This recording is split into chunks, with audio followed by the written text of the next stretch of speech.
Do you have a replica? Maybe you have a kit car. Maybe you bought one or built it yourself. Or maybe it's something you created on your own. Share that ride with me, and I'll share my ride with you.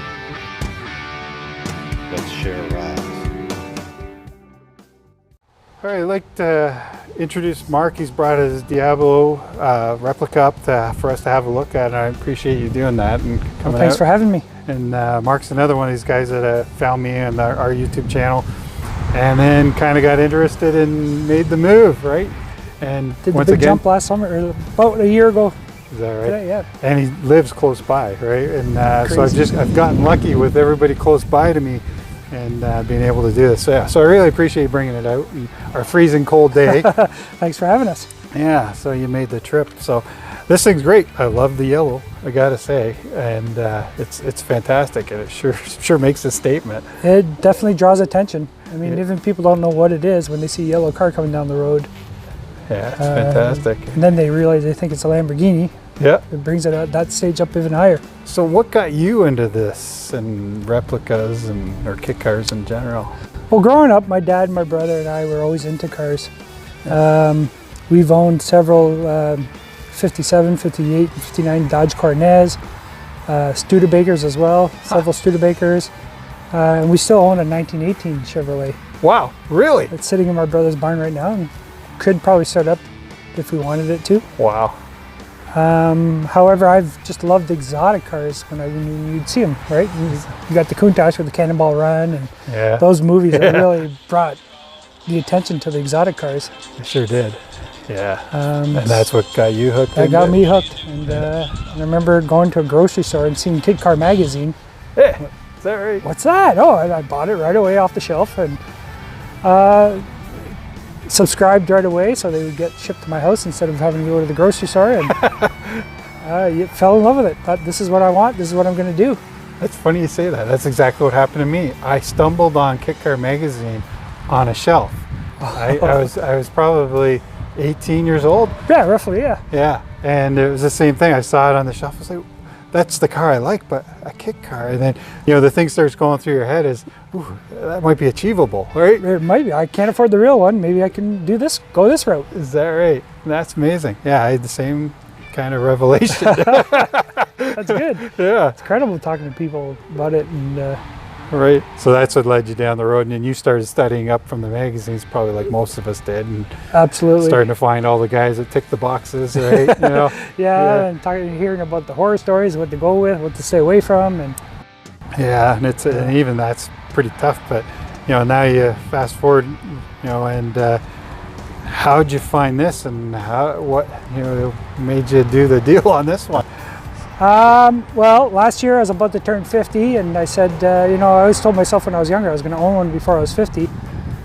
And I talked about it with my wife, and she goes, yeah, go for it, you might as well. Yeah.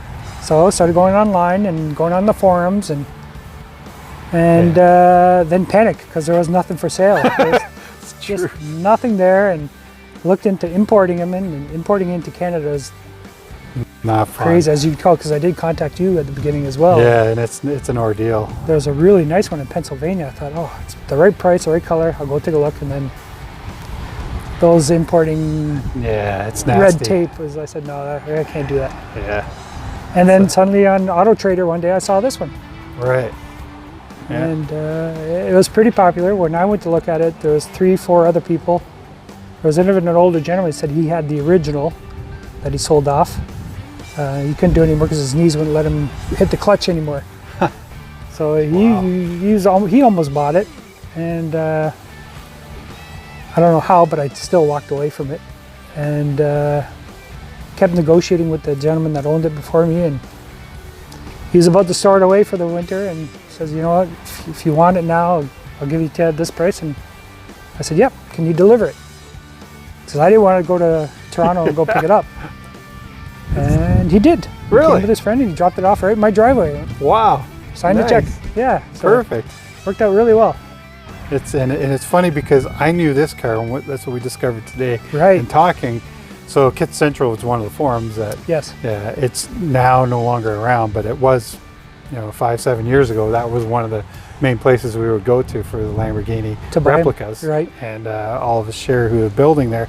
So Kit Central had a get together at Joe's place in Toronto, northern part of Toronto, and this was Joe's car, and he had it in the warehouse there, and that's where I first saw the car. I didn't recognize it today because my memory's Sure. 50 some odd years old now, but yeah, I remember seeing that Joe was meticulous on how he built the car, everything was that he put into it. He was really passionate about cars. I believe it. I didn't know who this Joe was, and going onto the forums, those are the ones that told me, oh, that's a car Joe built. Okay. Yeah. And I'd love to meet him because doing, like you said, there's constant maintenance on these things. There's constant little things that you want to adjust.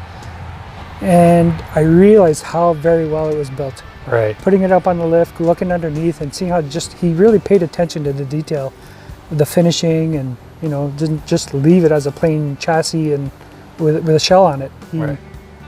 He took his time. He didn't cheap out on anything that I could see.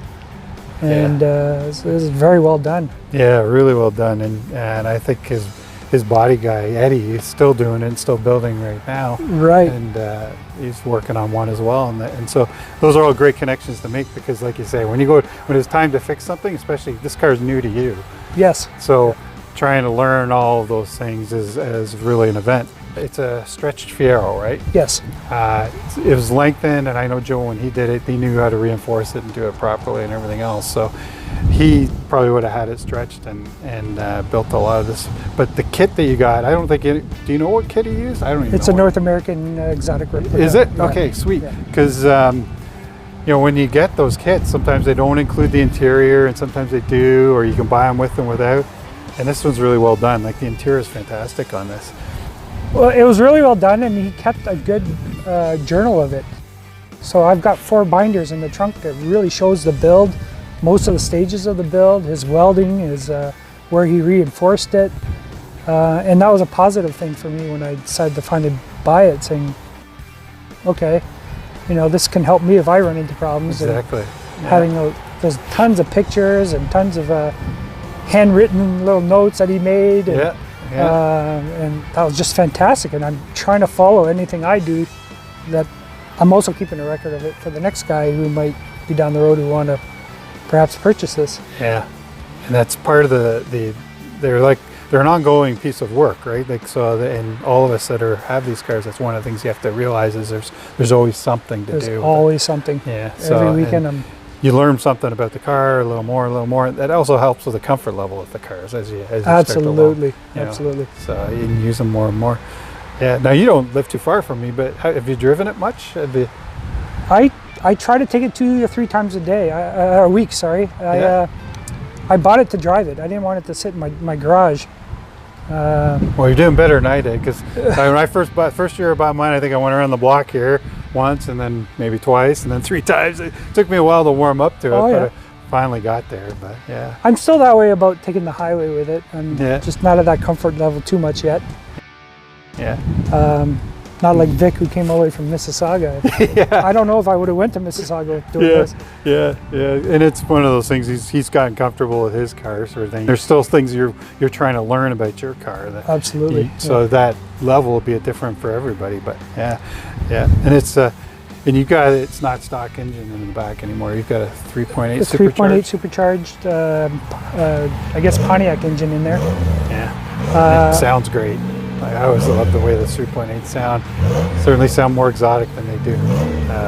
With the magnifold muffler, I think it adds to it too. Yeah, it does sound good. You've got the roof on there now, tucked on the back.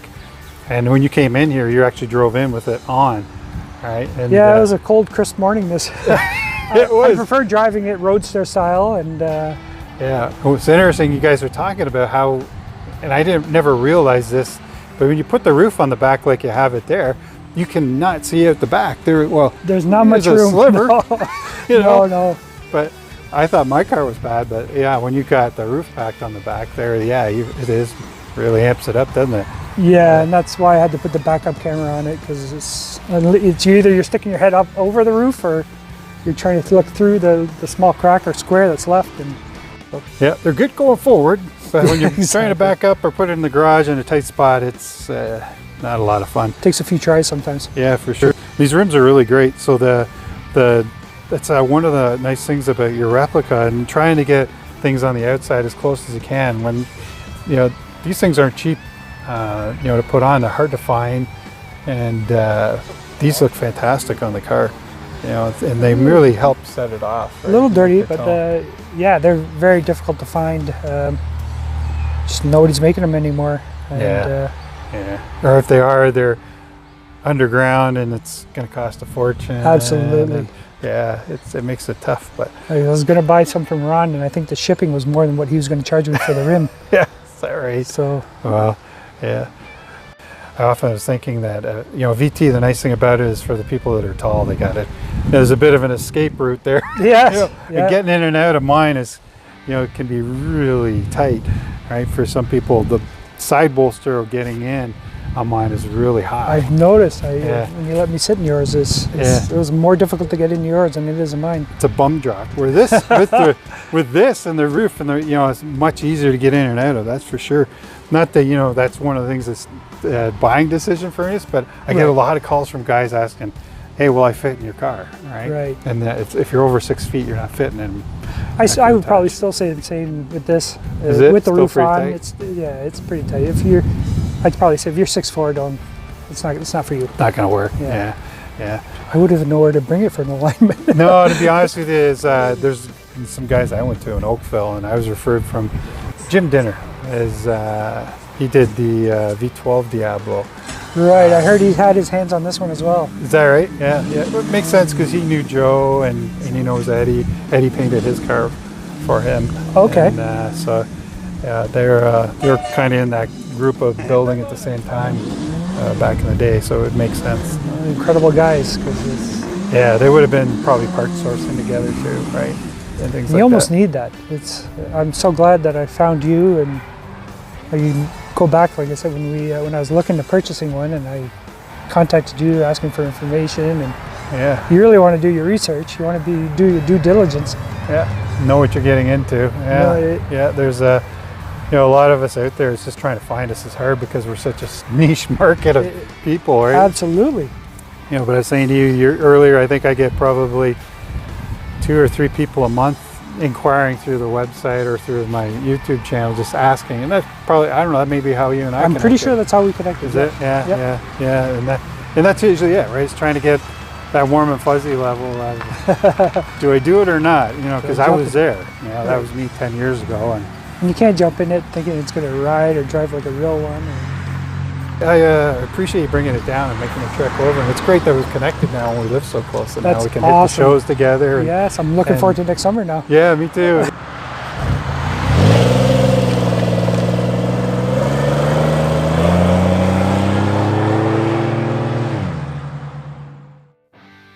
Do you have a replica? Maybe you have a kit car. Maybe you bought one or built it yourself. Or maybe it's something you created on your own. Share that ride with me, and I'll share my ride with you. Let's share a ride.